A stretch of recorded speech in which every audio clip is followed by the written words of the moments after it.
அனைவருக்கும் வணக்கம். இது நம்முடைய காற்றோடு பேச. நம்ம ரொம்ப சோர்ந்து போய் கிடக்கிறப்ப, ஏதாவது ஒரு குரல் நம்ம தட்டி குடுக்காதா அப்படின்னு நம்ம ரொம்ப ஏங்கி போயே இருந்திருப்போம்.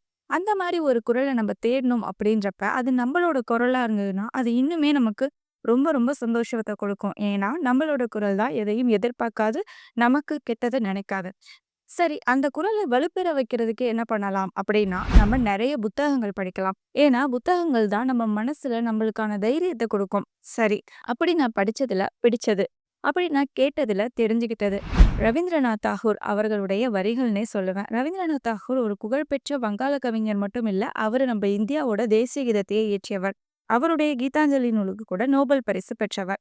இவரு பல கவிதைகள், நாடகங்கள், சிறுகதைகள்னு பல எழுதியிருக்காரு. இவரோட எழுத்துக்கள் எல்லாம் நம்மளுக்கு மனசுல நம்பிக்கை, தைரியம், தன்னம்பிக்கை எல்லாத்தையுமே கொடுக்கும்னே சொல்லலாம். சரி, அவரு எழுதினதுல ஒரு சில வரிகள இப்ப நம்ம இந்த வீடியோல பார்க்கலாம்.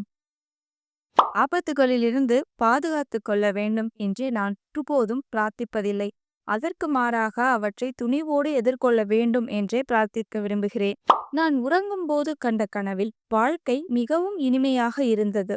கண் விழித்து எழுந்தபோது வாழ்க்கை என்பது மகிழ்ச்சியாக அனுபவிப்பதற்கு அல்ல, மக்களுக்கு சேவை செய்வதற்குத்தான் என்று உணர்ந்து கொண்டேன்.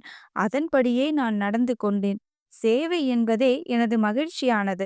அழகான பட்டாம்பூச்சி அது வாழப்போகும் மாதங்களை எண்ணுவதில்லை.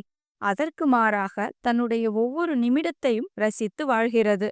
உயர்ந்த கல்வி என்பது வெறுமனே தகவல்களை தருவதாக இருக்கக்கூடாது. நம்முடைய வாழ்க்கையை இயற்கையோடும் மனிதர்களோடும் இணைப்பதாக இருக்க வேண்டும். வானில் விடிவெள்ளி முளைக்காமல் இருட்டாக இருக்கும்போது நம்பிக்கை என்ற பறவைக்கு வெளிச்சம் கிடைத்து விடுகிறது.